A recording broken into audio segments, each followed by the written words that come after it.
Waalaikumsalam warahmatullahi wabarakatuh. Good mornings, brother and sisters. It's my honor to be invited by the IPF University Muhammadiyah Yogyakarta. I would like to also say thanks to my dear brother Ahmad Zakirin, who is my best friend during my master degree at the IIUM back then in 2020 and 2014. And I would like also to say gratitude to Allah Ta'ala, who has blessed us and give us a chance to have, inshallah, the discussions today about Islamic economics and finance. So, they allow me to share my screen, Mbak Dinda. Am I active at this house right now? Yes, you can share, Rizky. Okay.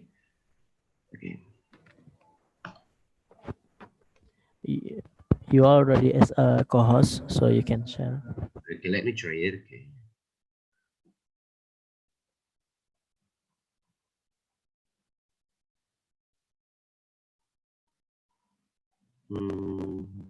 Okay.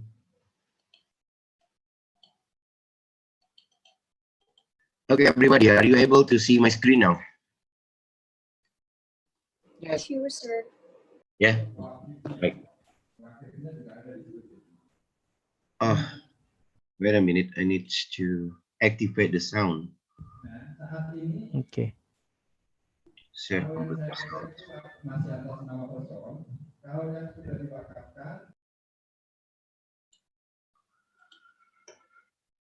Okay. Right. So today, inshallah, we're going to talk about principles, foundations, as well as the practice of the Islamic economics by looking at some of the underlying concept that livens the Islamic economics. We're going to compare as well about the some of the unique characteristic or the distinctive features between conventional or neoclassic economic and with Islamic economics. Okay. So to begin with, I would like to show with you all guys, brother and sister, a short video about the economic problems that lie upon the conventional economics. I'm pretty sure here everybody has learned about the microeconomic, right? So you're gonna learn about what are the economic problems. I'm pretty believe that you're already familiar with the economic problem of the scarcity. Okay, so to begin discussions, let me open the video.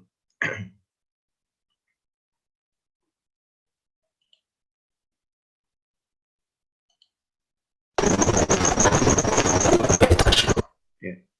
Is it coming with the sounds, Mbak Dinda? Yes. Yeah. Okay. Okay. Let's start with this short video. Be careful, but because anything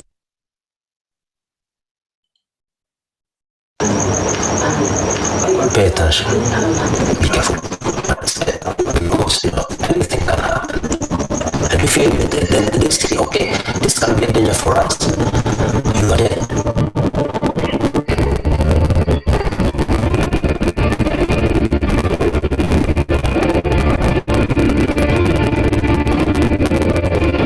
I'm on my way to the Eastern Congo, one of the most dangerous places in the world. Congo has been a major source of natural resources for the mobile industry the last 15 years. I've heard that in mines deep in the jungle, children are working under horrible conditions. I want to go there and see if it's really true.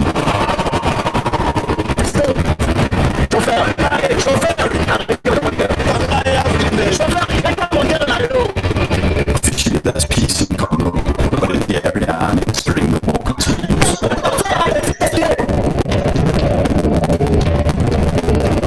This is Chance. He's 16. He says that for the last 3 years he's been working in the sea, the biggest illegal mine in Congo. He wants to take me there.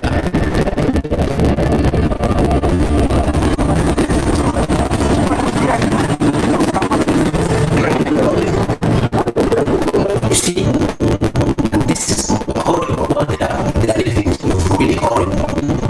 years ago, this place was nothing but a jungle. Today, 15 to 25,000 people are working here. Different armed groups are fighting to gain control over the mine.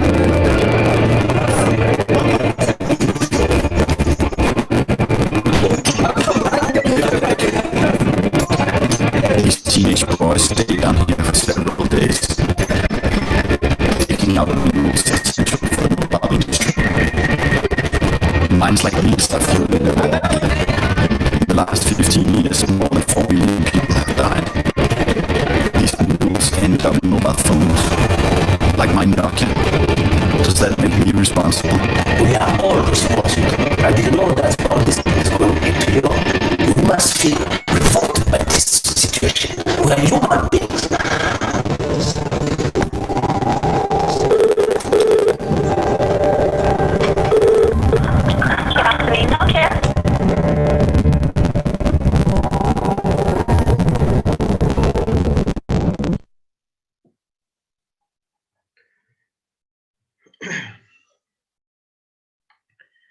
That's about the trailer of the movie Blood in the Mobile. Yeah. So if you wanted to watch the full movie, you can find it out on YouTube, by the way. Yeah. But the message is that I wanted to convey to all of you guys, brother and sister, about on how the Western itself, yeah, in these cases, they find out the resources. Yeah. In this regard, if you're aware that this is the story of it is the real story. Yeah. Have you heard about the Nokia? Yeah. I'm pretty sure here, maybe, a few of you haven't used this mobile phone, but long time ago, Nokia was, the dominance of the cellular phone brand in the world. Okay. With the tagline of the connecting peoples. Okay? And Nokia itself, okay, they need to find out the mineral, the mineral as the main resources to assembly the phone. And did you know that the country who has the richest mineral in the world is located in Africa, which is Congo? Yeah. So country called Congo, Congo, is the richest country. It's abundant of natural resources, especially of mineral. Unfortunately, do you know that Congo is not a rich country? Yeah? Congo is a poor country. Yeah? And when the company step in or come into the market, they digging, find out the mineral. Okay, you see in the movie, in the short video, without considering other aspects like a social aspect, the environmental aspect. They just wanted to simply find out the mineral.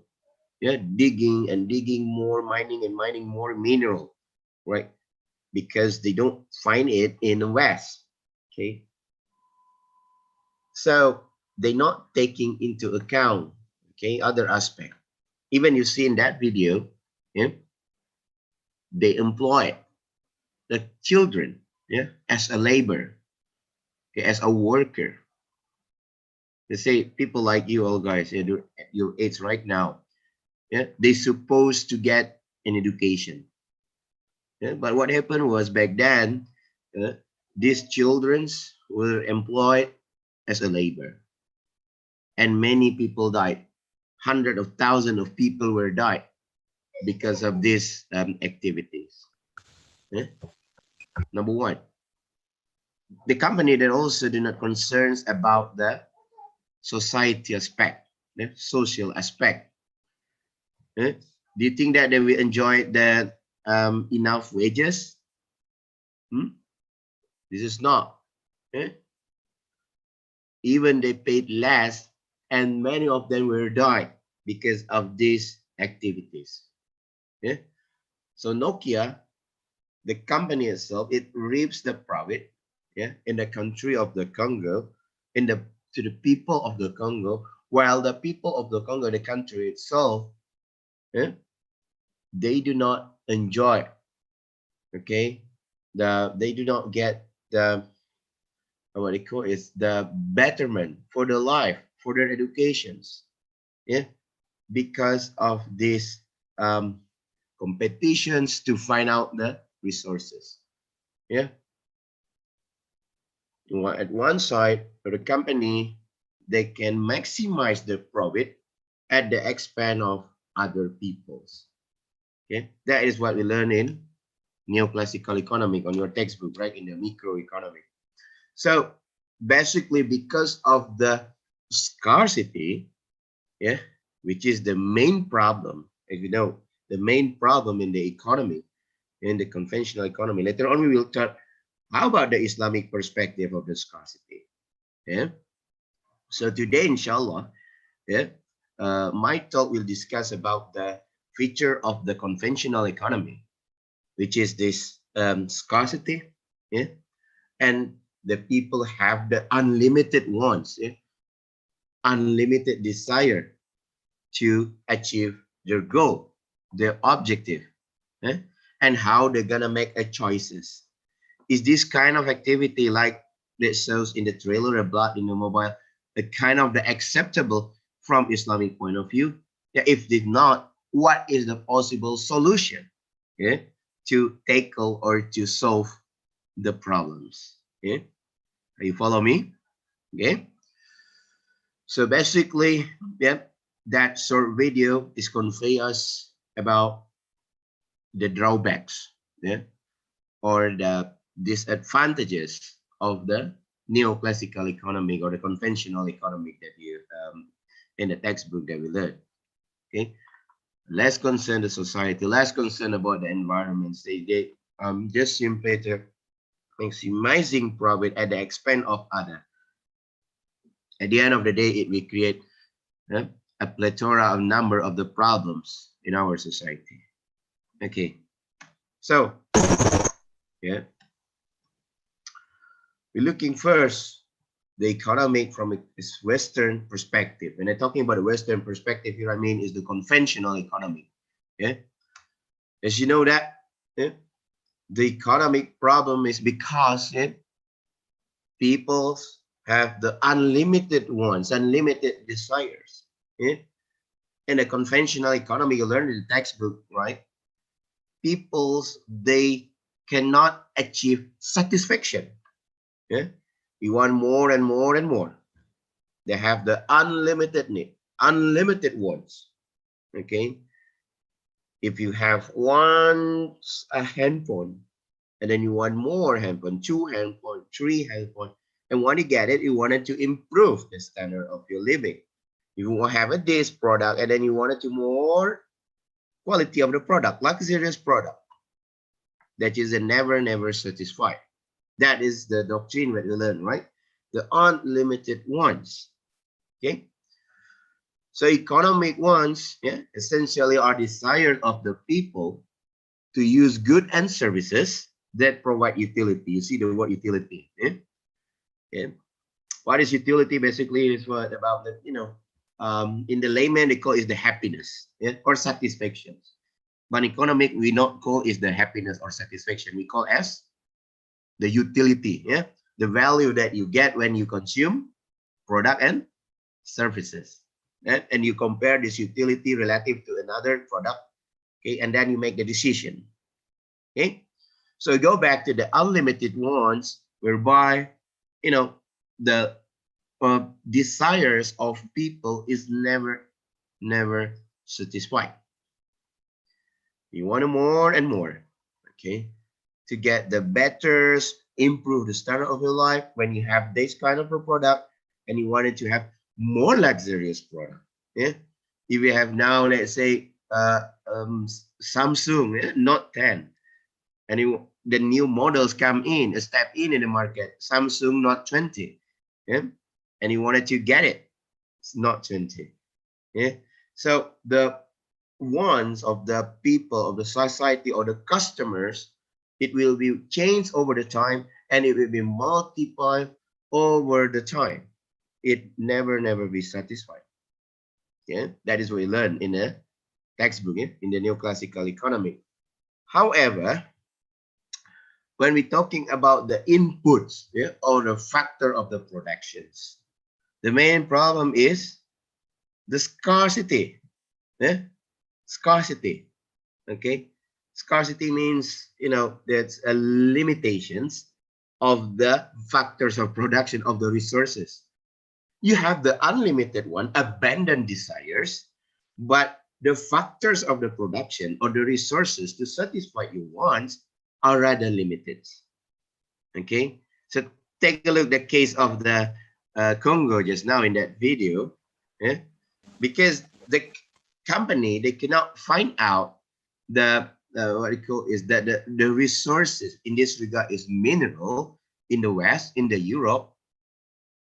So they went to Africa, the country of Congo, to mining the mineral. As you know, the mineral is the one of the main resources or the ingredients to assembly the handphone.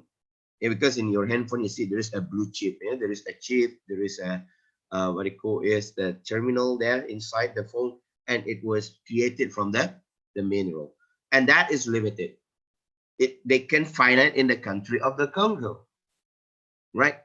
So the company, or the seller itself, the producers, they wanted to get the resources in this regard is the natural resources. What are the factor of production? We have land, labor, a capital, and entrepreneurship. That's what you learn in microeconomic, right?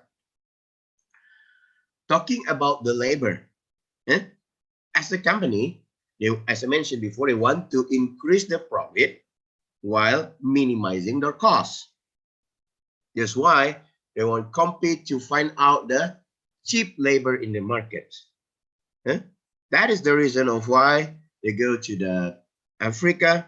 Even now they go to Southeast Asia, country like Vietnam or Indonesia, because in that region it has the relatively cheap labor, in terms of the wages, in terms of the salary, as compared to labor in the Europe or in the US. So find out the labor or human resources in the factor of production which is cheap, to assemble the product. They create their goods and services. However, you see there is a side effect of that kind of activity. You see in that video just now, they don't take into account environmental aspect. You see the damage and the horrible situation what was happening in Congo. You see how they utilize or they employ children as the labor, which they supposed not to do so. Children is supposed to get the basic right. Okay, they need to play, they need to get the proper educations, they need to enjoy their life. And even the adults, those who are already mature enough, they don't receive enough wages or salary to survive on their life. Even worse, many people die. Okay. And then talking about capital, and talking about capital here, we can distinguish into two, by the way, either physical capital or financial capital. Okay, physical capital could be like the machines, buildings, a factory, equipments, tools, transportation that will be used to create products or output. Where entrepreneurs, is a skill that can relate others three input. Is a skills or the human resource abilities to relate these three factors of production, which is land, labor, and capitals, in order to make to run a business, to make a project, or to do any economic activity. At the bottom line, the main current problem is because scarcity, resources scarce. Because of that, you have the unlimited ones, and resources are scarce. So people need to make a best choice. You learn the concept of the trade-off and opportunity cost. We cannot satisfy all the things. See now, you attend my class, the online virtual class nowadays, the online lecture. At the same time, you trade off your times, maybe to enjoy the movie, or you have the chit chat, the discussion with your friends, So that is the choice. Similarly, the company, the seller, they also need to make a choice about what goods and services to produce. When they choose to get the resources in Congo, yeah, that company itself in the movie just now, they trade off, perhaps they lost the opportunity to get the best, the other resources in other countries, or they could not get the labor in Europe or in US because they already make a choice. So because of the scarcity and the unlimited one, the producers or the company, they need to make the best choices that fit with their desire, with their objective. Okay? So people make choices about what good and services that they want, yeah, subject to their unlimited ones, given the limited resources. Okay, how about these economic problems from Islamic point of view? That is the question, the next question, right? We will answer this, but first and foremost, I would like to draw your attentions about the principles or the foundations underlying the economics activities from Islamic point of view. Okay. On the textbook, there are many definitions of the Islamic economic, right? So you could get this definition from Umar Chapra, yeah, from Najib Siddiqui, yeah, Akram Khan, Aslam Hanif, Hafaz Furqani. There are many definitions of the Islamic economics and stuff like that. But we could summarize, yeah, the definition of Islamic economic is a social science, yeah, it's a branch of the social science that study economic problems, yeah, those economic problems that I mentioned at front now, yeah, economic problem of people imbued with the value of Islam, yeah, how you gonna see the economic problems, yeah, surrounding the society. Yeah, we're talking about people or society. That means everybody is like company. It comprises of the companies, the firms, the governments, all right, the regulator itself, the consumers, the producer and distributors. Yeah, using the Islamic perspective. Yeah, when we're talking about economics, brothers and sisters, my dear brothers and sisters, yeah, it's not just simply confined to the banking. Yeah, Islamic economic is not only Islamic banking. Yeah, because in many occasions, in many times when we talk about Islamic economic, most of the laymen, they talking about Islamic bank. Yeah, Islamic bank just only one fraction, one component in Islamic economy. Yeah, we have others component. Yeah, we have a real sector, we have the halal industry, yeah? Islamic capital market, Islamic money market, all right. We have also what we call is the Islamic social finance, zakat, wakaf, charity, yeah, sadaqah, qardul hasan, Islamic public finance, okay, monetary economics, all right, Islamic macroprudential, and a very broad area.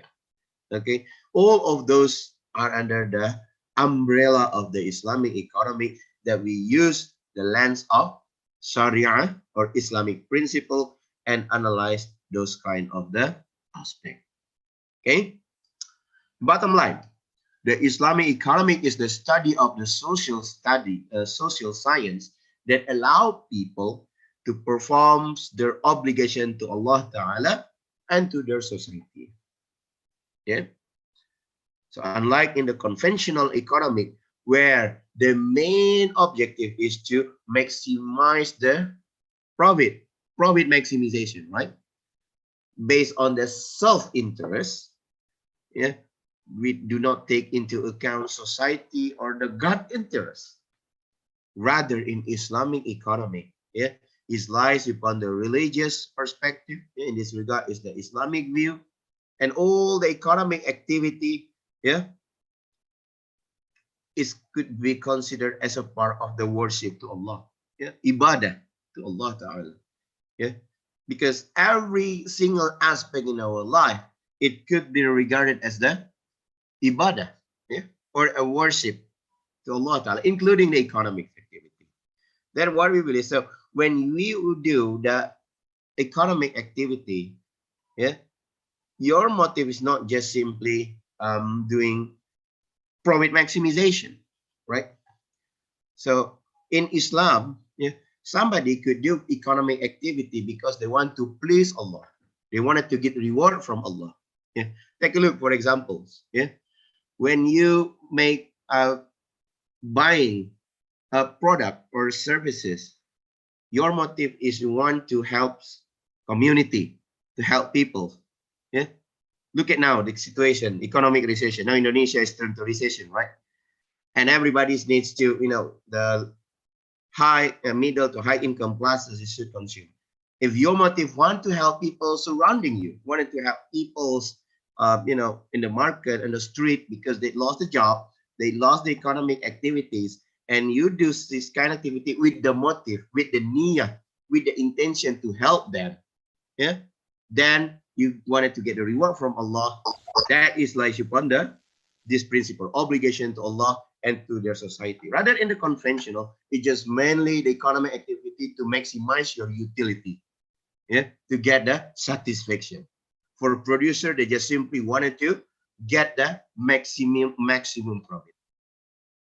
Okay, so theoretical or the philosophically speaking, that is a difference between Islamic and conventional.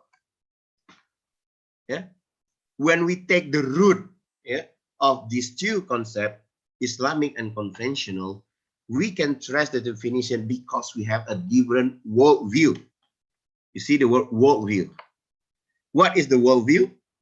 Yeah, you see there is a kind of comprise of the two words world plus view. Yeah, view, you see your vision. Yeah, how you gonna see the world means, yeah, this reality, the world. Yeah, so worldview simply you can say that how you see the world. Yeah, how you gonna see the reality, how you gonna interpreting, yeah, this world by using Islamic perspective. Yeah, so Islamic worldview, brothers and sisters, yeah, is the very foundation of the Islamic activity, because based on this worldview, it will build the value, the morals, the economics, and it turns to the economic action, economic behavior. If we lead your behavior because of this worldview, I give you for examples. Yeah.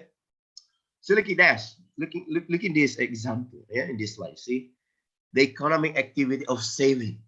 Yeah.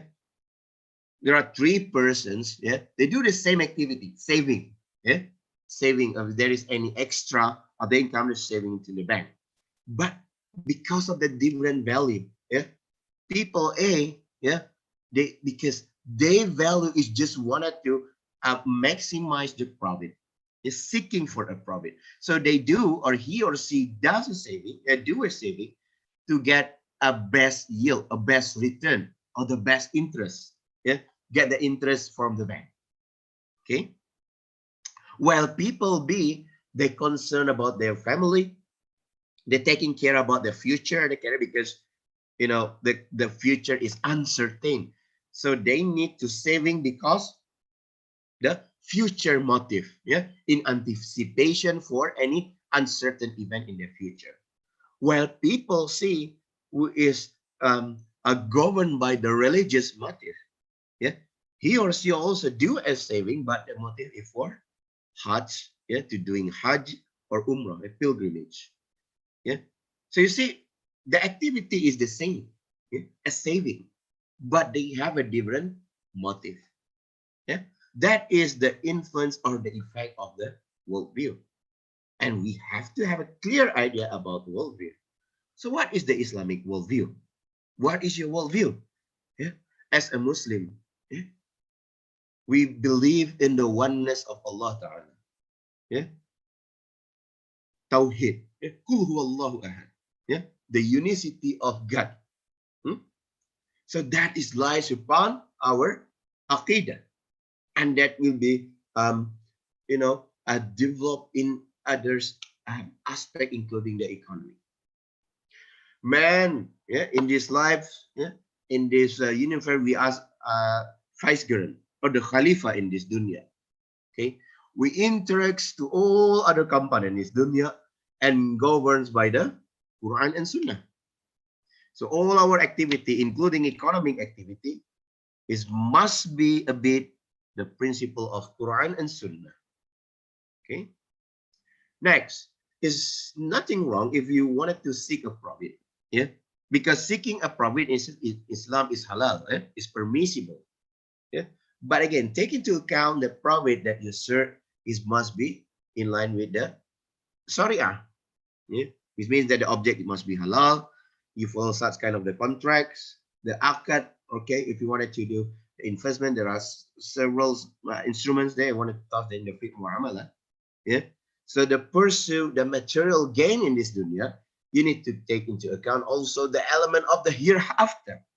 Yeah, economic activity not just merely simply narrow down in the world. Yeah, but the activity itself, yeah, it could give an impact also in the hereafter. So emphasizes, yeah, on the important or the hereafter, or akhirah, is also crucial here. Therefore, based on the Islamic worldview, economic activity is not an end. Yeah, rather it is a means, yeah, to achieve the goal. Yeah, it's not an end. Yeah, it's not the end journey, but it's only a tools, a wasila, okay, to achieve the main goal. What is our main goal? That is the next question, right?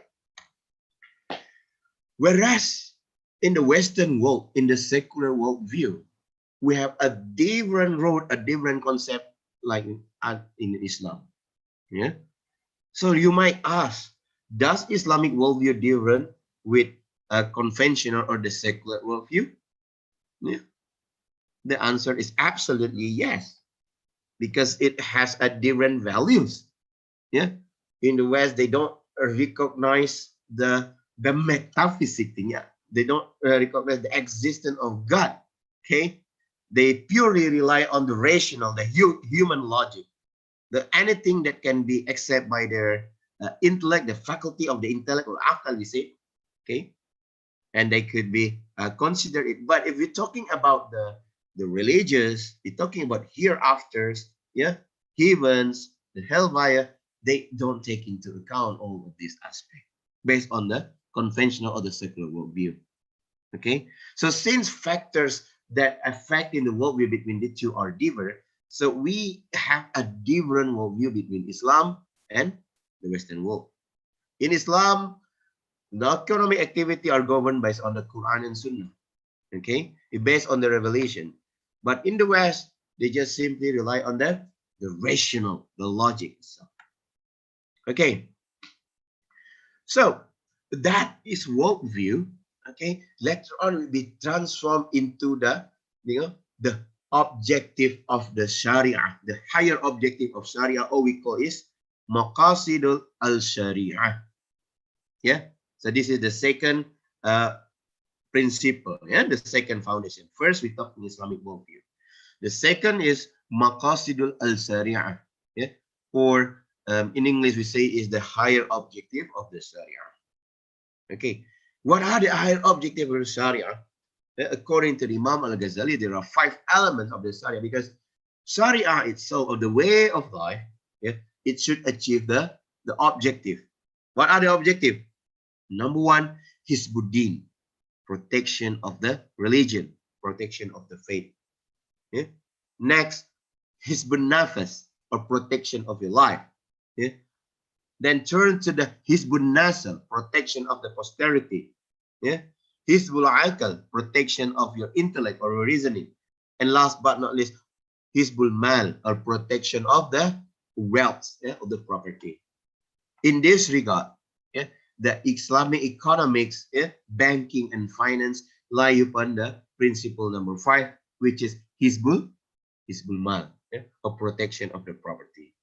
Okay, so these are the essential elements that should be achieved by the Sharia. Yeah. So all the activities, yeah, economics, yeah, we're talking about the society, politics, it must preserve these 5 elements. Yeah. So when we talk about the components of this MAQASID, it could be also categorized based on the 3 categories. Yeah, daruriyah, hajiyah, and tahsiniyah. Yeah, or if we relate with the, you know, in the conventional, maybe you have heard about the Maslow hierarchy of need, right? The basic, secondary, and the luxuries. Yeah. So the basic things, or daruriyah, is necessity, are the very foundation that must be preserved. It must be upheld by everybody. Yeah. And then turns to the one level ahead is the hajiyah. Yeah. The embellishment. Yeah. Or we call the secondary, the hajiyah. And then the luxury or the complementary is tahsiniyah. Okay. So again, the MAQASID al-AL-SHARIAH are comprised of these 5 elements, these 5 components. Okay. And all the human activities, including economic and socialized upon this MAQASID, should realize this MAQASID al-SHARIAH. Okay, I'm sorry, Mbak Dinda, I'm speaking a lot, but I don't know. Maybe I'm running out of time. Until when I have a time, Mbak Dinda? You still have time, brother. Still have time, Still Pak have time. Zakirin? Yeah. Okay. Yes. You can continue. Or do you want to have a discussion right now? It's possible for Yeah, them. that's might better if in between, so the participant, you have the queries. Yeah, and please, if you don't understand, you can simply turn on your microphone and you can pose your question. Yeah. I please I give the time for the student to ask to our speaker right now if you want or you have any questions or discussions.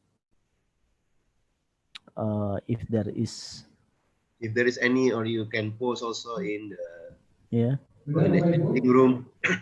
Yeah. anyone? There All any the questions so thing, far? all the information that Dr. Rizky already explained, already I mentioned from the beginning until last week, probably. Uh, Yeah. yeah, except for the economic resource and then everything.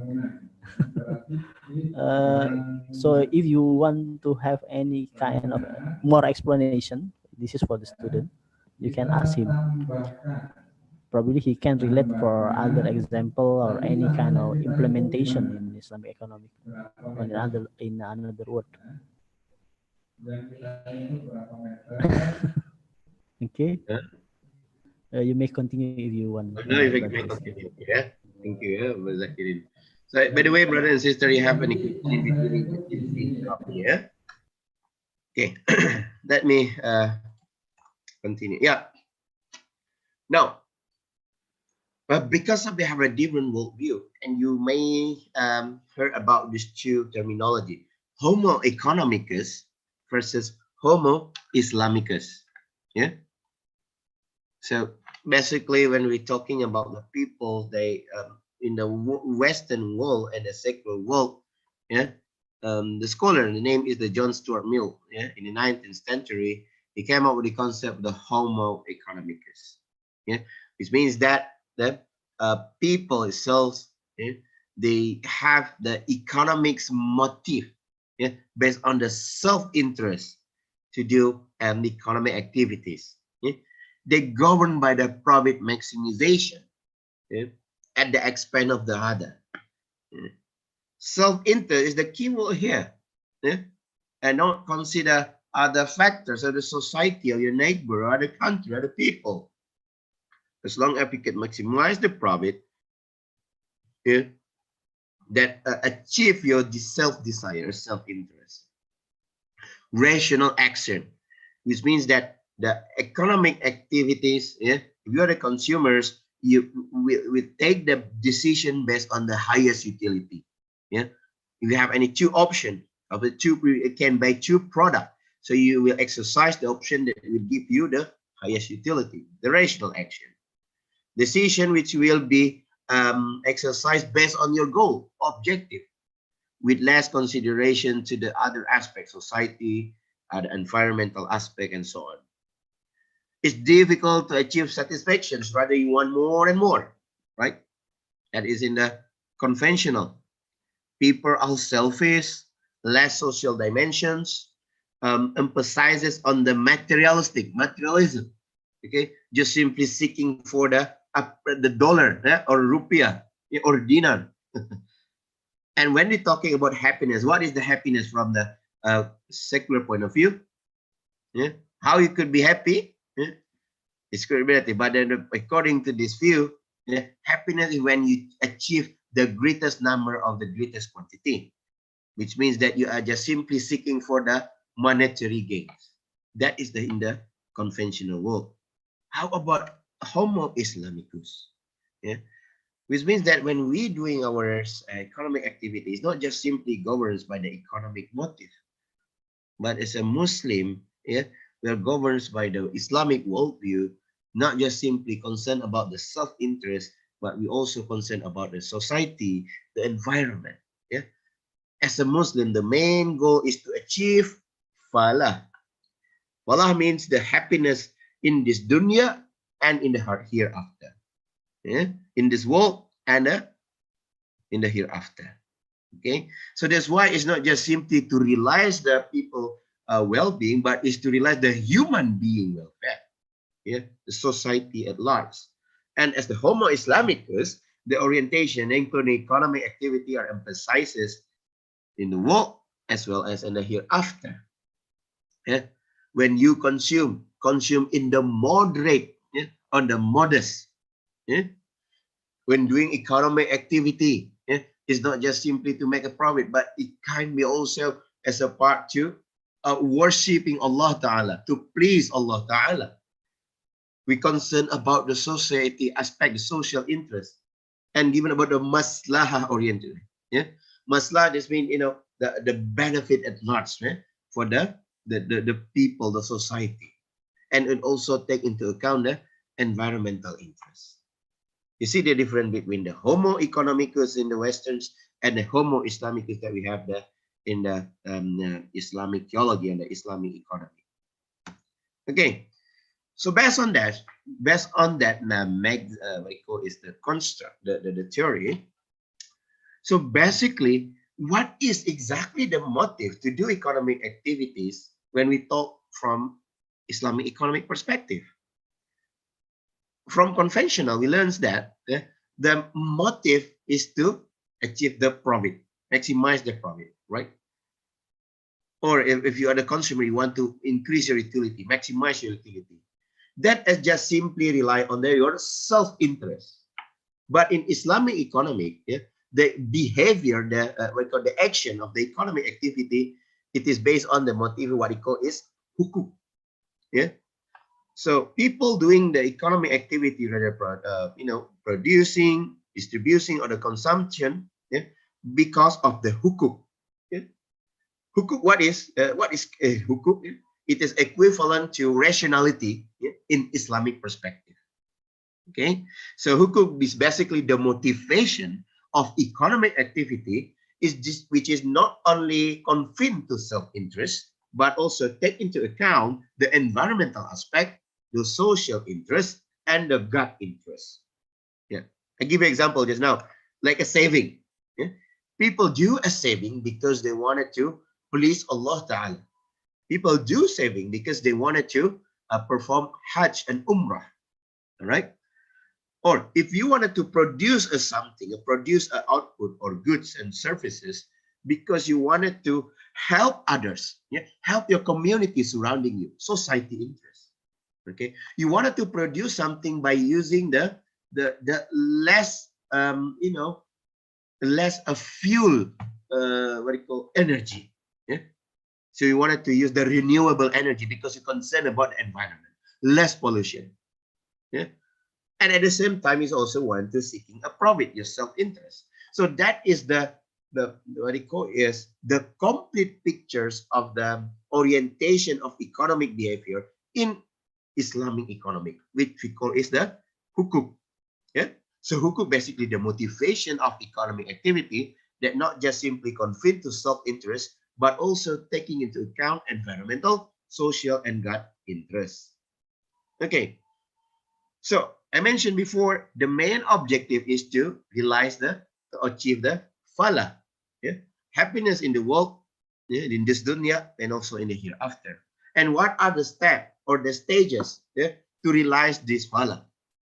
At the bottom line, you must to make sure that the economic activity, yeah, the object of the economic activity must be permissible or halal. Yeah? So we're talking about the al-halal wa haram here. Yeah? What kind of the permissible activity? What are the kind of the prohibited activity?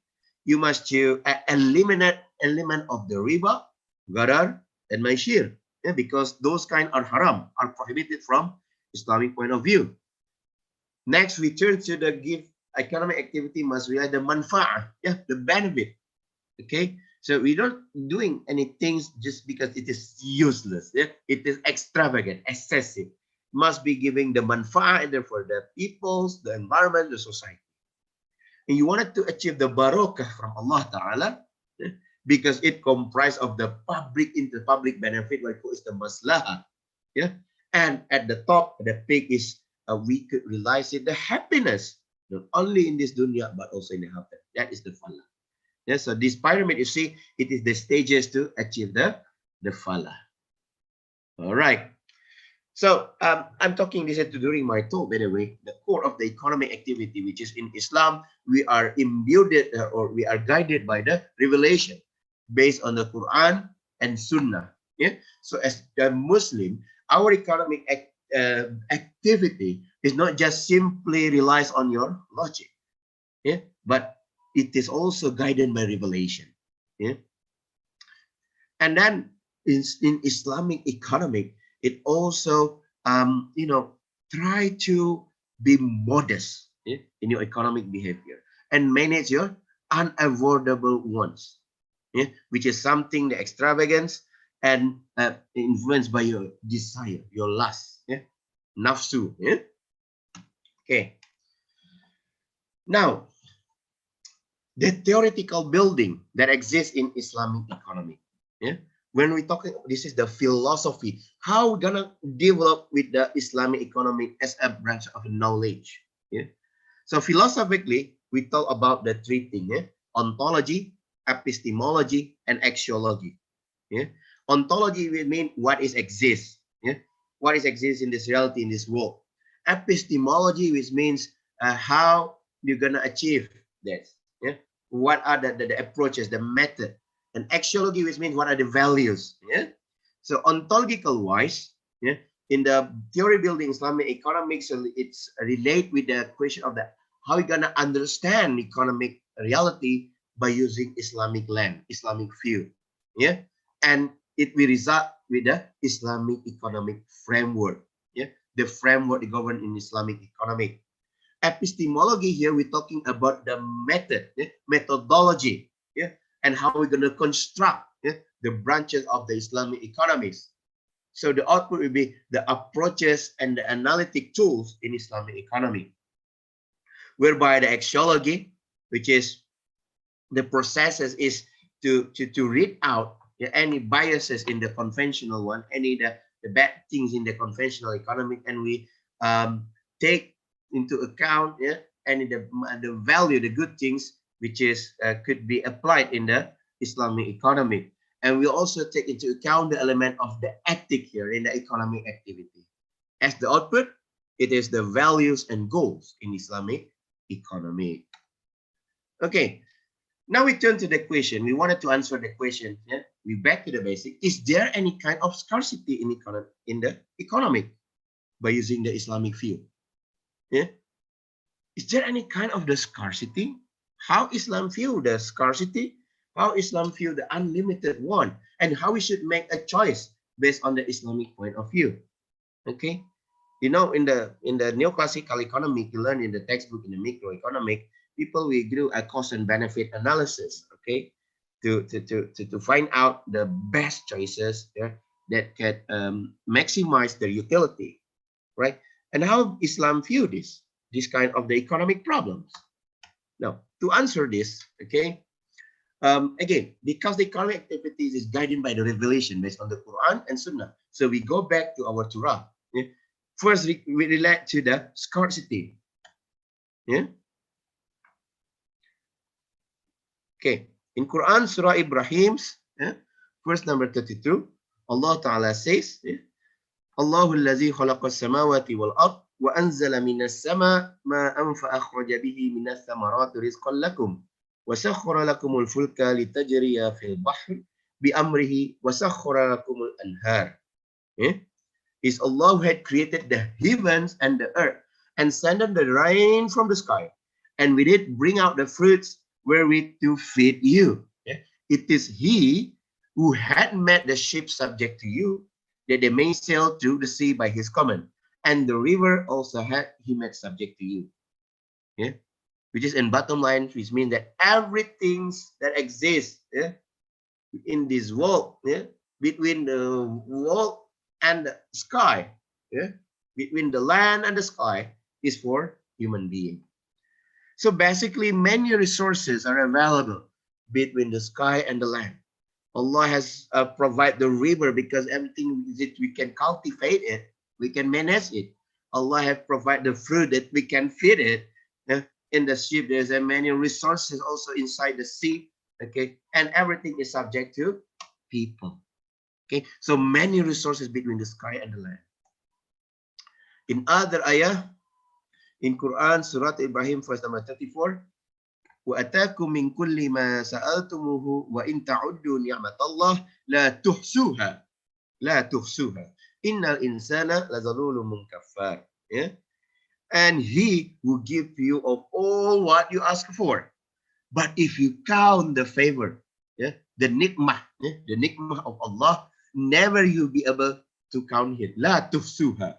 You will not be able to count the nikmah on Allah Ta'ala, because Allah have given everything for mashallah, and we cannot count it. Okay. Innal insana, verily, insan, man, la zalum kafar, man is given up to the injustice and ingratitude. So Allah says He has given everything for us, and we cannot count what He gave it for us. Okay, and we are injustice and gratitude in our activities. Okay, so it means that we can reveal that the resources given for Allah is abandoned for us. Okay, as mentioned, resources abandoned, but we need to manage it in due balance. In Quran, Surah Al-Hijr, verse number 19, وَالْأَرْضْ مَدَدْنَاهَا وَأَلْقَيْنَا فِيهَا رَوَاسِيَ وَأَنبَتْنَا فِيهَا مِنْ كُلِّ شَيْءٍ مَوْزُونٍ. And the earth we have to spread out like a carpet. This earth like a carpet for you. Set there on a mountain firm and immovable, and produce therein all kind of things in due balance. That is the key word, brothers and sisters. The resources are abundant, but we need to manage it in the due balance, which means not excessive, not extravagant. Okay. So I go back to the question: is there any scarcity in Islam? So basically, Allah Ta'ala has created abundant and sufficient resources for human being, and all of them are for the benefit of the people. We could cultivate it, we could manage it. All the plant, the fruit, and animals, the resources, the mineral, the oil, the gas, it is for the benefit of the human being. And why is there any scarcity? The scarcity's problem arises only due to the availability, which is caused by the limited knowledge and the capability of man. I give you an example. Currently I'm living in the Middle East, in the Bahrain located in the near Saudi Arabia. It's a small country, small island, the size just like Singapore. Singapore is very small, so Bahrain is the size is close to Singapore. Bahrain is the first country in the Middle East where the oil mining was founded back in 1930s. So the first oil exploration was started in Bahrain. What happened before 1930? 1930. There is no oil in this country? The answer is yes. Oil is here. They're already here. That we're taking the process maybe 100 of years, 1,000 of years, but oil already, situated in Bahrain. But people, they do not have a technology or do not have the enough knowledge until 1930. They can exploration, make the oil exploration and then find out the oil, right? So it's not just because oil is not exist here, but it's rather due to they don't have the enough technology or the enough capability to find out or to locate the resources. Okay, so that is what does it mean? The scarcity problem is rise due to the availability or the limited knowledge and capability of man. Yeah, why there is the limited knowledge or the capability? Because the absolute knowledge is only from Allah Ta'ala.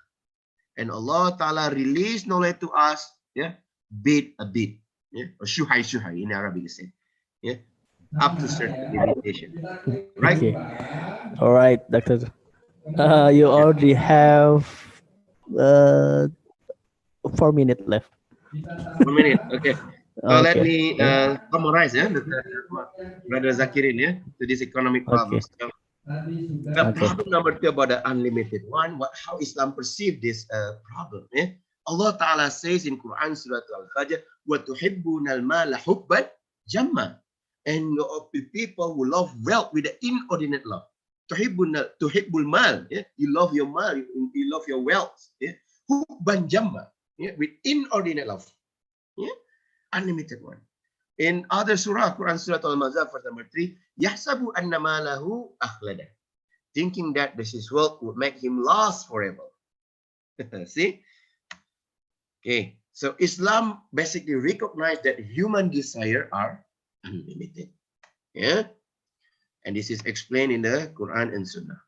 And this is mainly because of the greediness of the man. That is something that we need to manage, to limit it, the greediness. Yeah.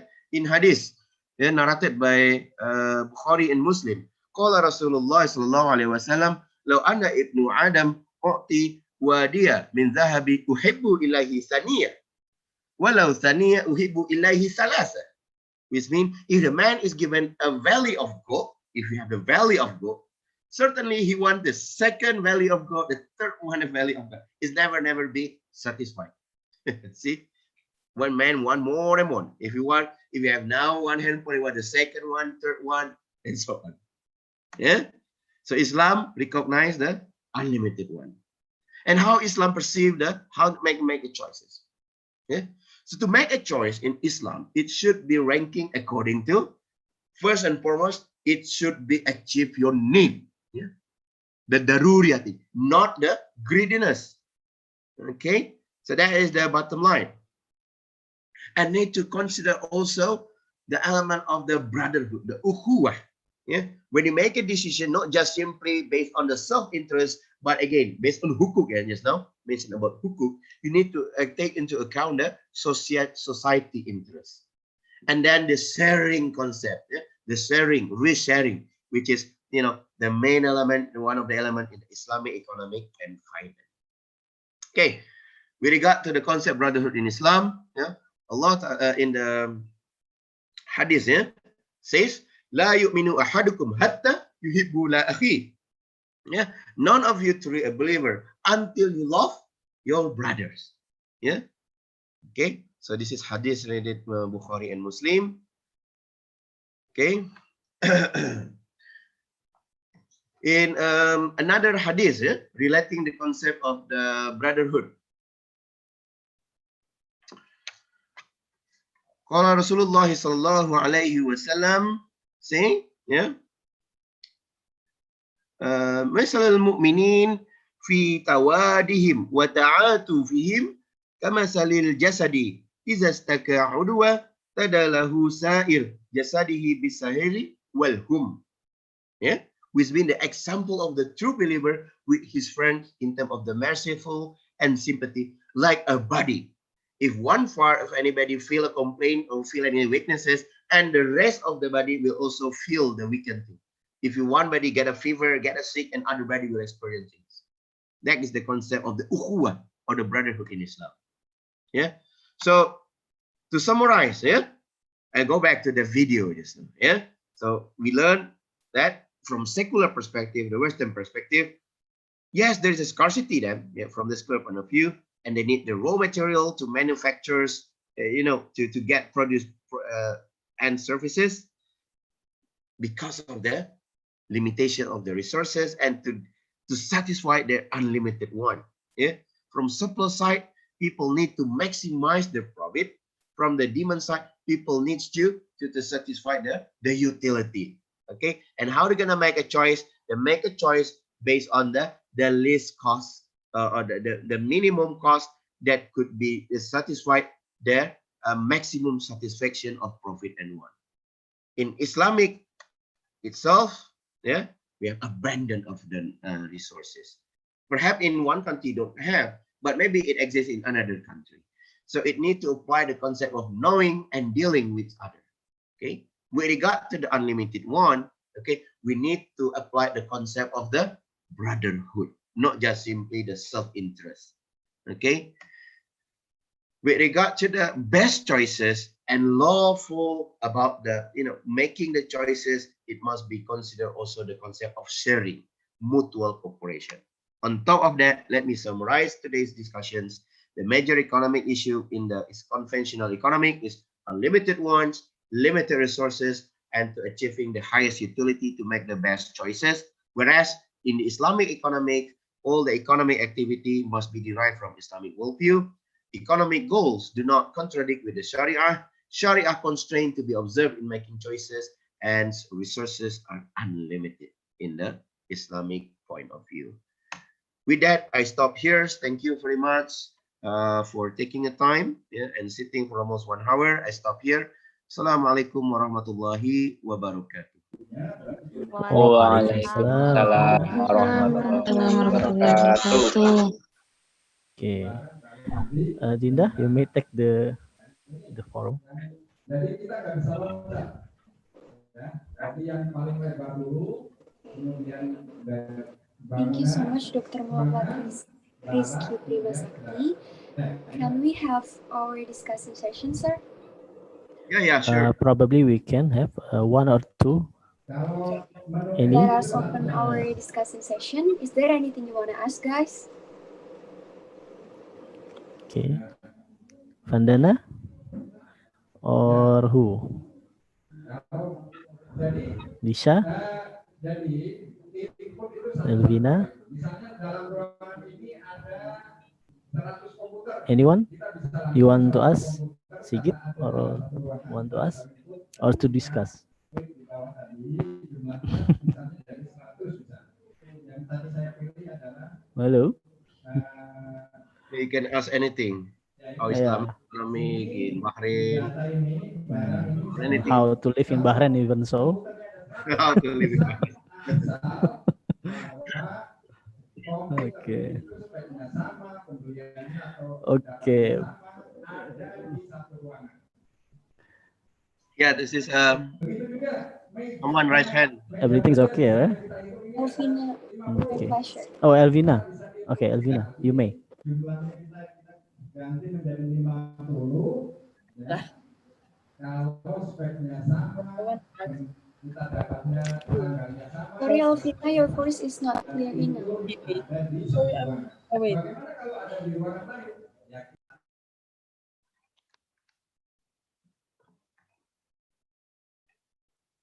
Yeah, I see just now Elvina raise hand. Yeah, maybe Elvina. Yeah, huh? Your voice, Elvina? Hello? Hello, yeah. jadi yang kita input adalah kalau di sekolah yang merupakan terstruktur dari awal, biasanya di setiap itu ada inventarisir ini. Barangnya itu apa, komputernya misalnya ada berapa, meja belajarnya ada berapa, kursinya ada berapa, Hello? meja ada berapa, Elvina, are you there? printernya ada berapa, di sini ada data. Nah, Yeah, Mbak Elvina, you can turn on your microphone. Okay, probably he lost the connection. Or maybe you can talk also through chatting. Yeah. oh nanti di luar.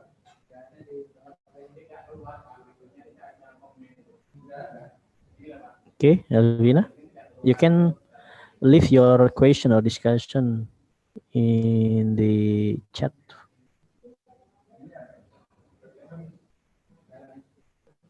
Okay. This is the problem in Indonesia currently, Rizky. In in every place This of the is world, brother. one of the Yeah. obstacle online learning in Indonesia is about the connections and about the power. Not only in Indonesia, also here in Yeah. Bahrain, they also had an issue about internet connection. Some places, Oh, the connection were but not the good. power is there is stable, right? The power, the electricity. Electricity, yes, to some extent, yeah. Okay.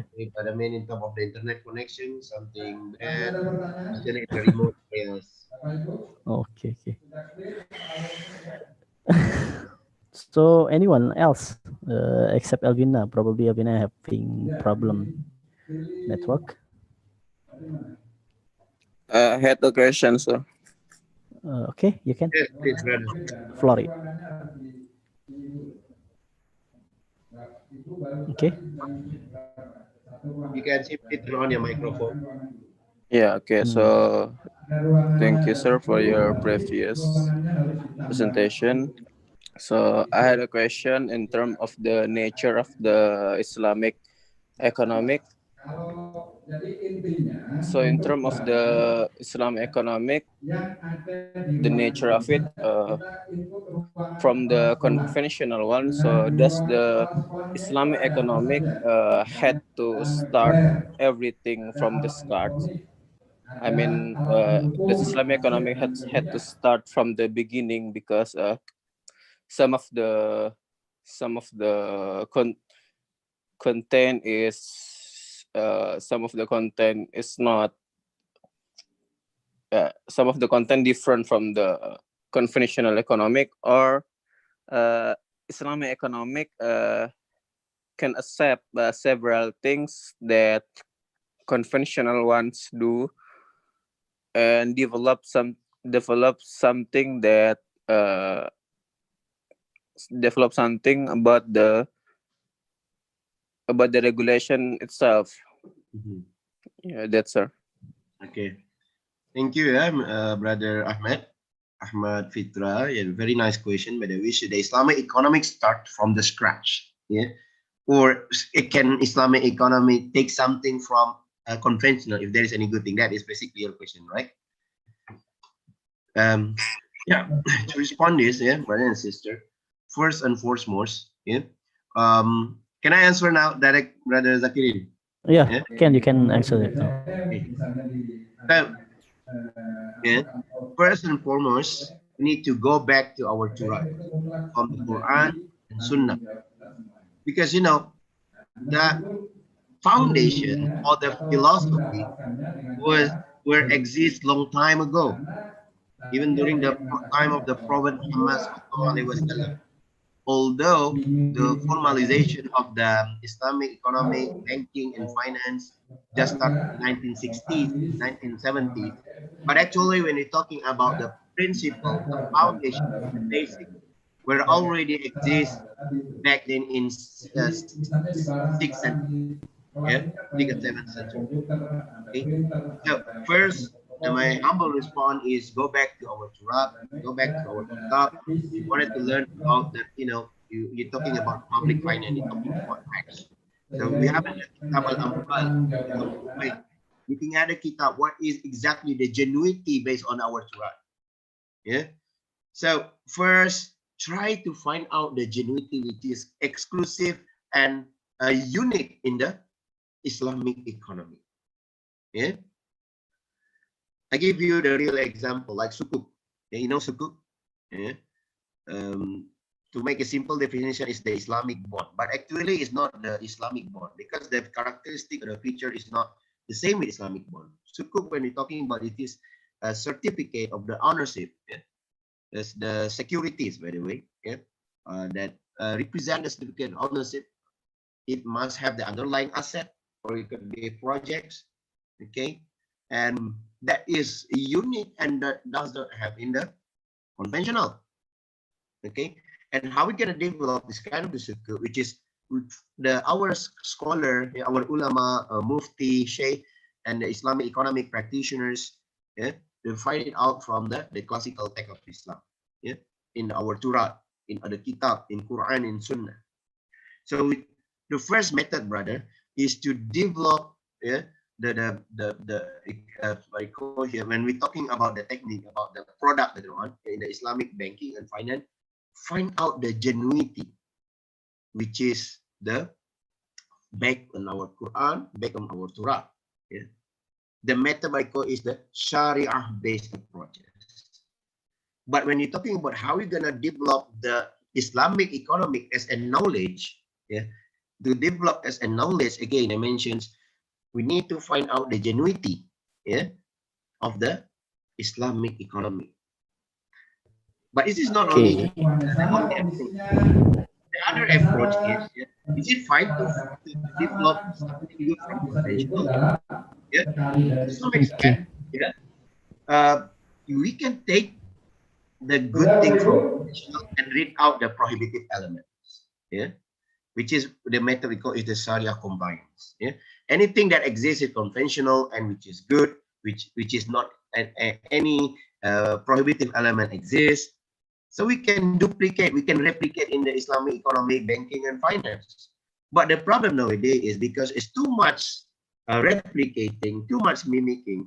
So the genuinity itself in Islamic banking and finance, Islamic economy, they lost the identity.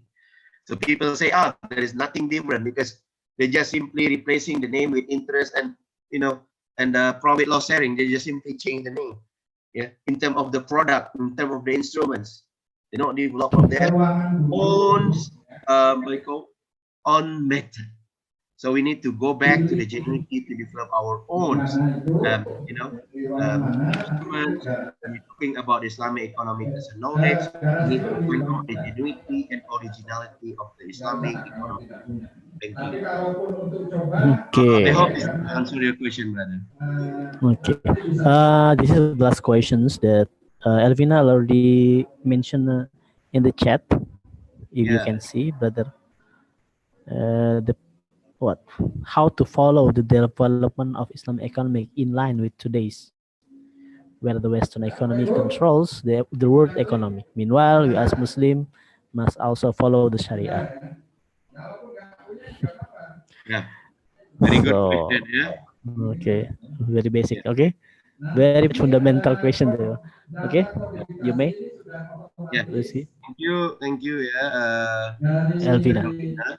How we should follow the principle of the Islamic economic while the dominant forms currently is the capitalism, right? Actually, we cannot deny it. Yeah. Nowadays, we live in this dunya, in the world where capitalism are the dominant form of the economy. Yeah. But in micro level, we could practice it. We could practice the Islamic economic. Yeah. So at the macro level, if you see, still maybe we cannot read out 100% interest. Yeah, when we talk at the macro level, at the global level especially, because they're still the dominant forms. But in micro level, in country levels, in regional level, we could apply the Sharia. We could apply the Islamic economic values and principle. Yeah, I give you an analogy like this, sisters. Like in political system. Yeah, democracy now is the majority, right? The dominant form in the political system. Yeah. And the democracy itself is not truly from the Islam. Okay.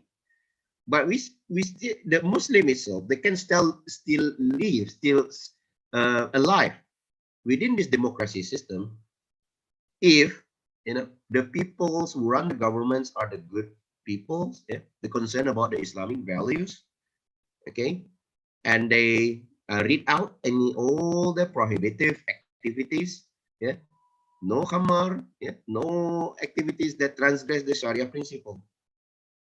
Yeah. So although it is democracy, it's not originally from the Muslim, yeah, But to some extent, there are some of the similarity that we can say, they can give the benefit for the ummah. Similarly, like your question, in the economic at macro level, the capitalism are still the dominant forms. So if you're talking about the inequality, the riba, the interest-based mechanisms, it still take into account, it still exists there, and we cannot deny it for current time. They are the majority, but we can apply the concept of or the value and the principle of Islamic economic at the micro level.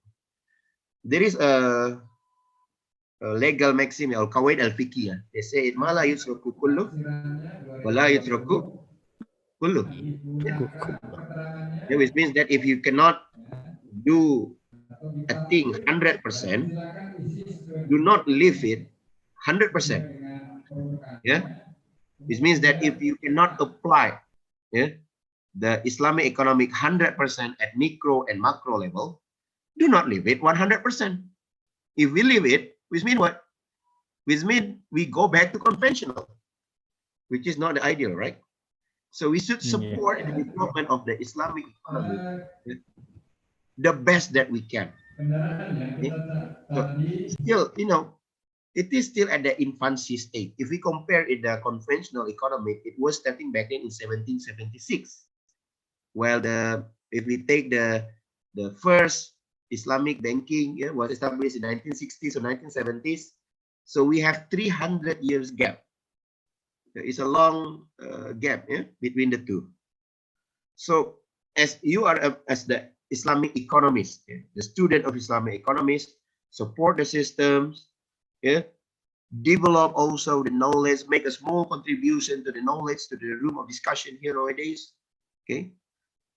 And inshallah, gradually, one day, inshallah, I believe that Islamic economy become the dominant form in this world.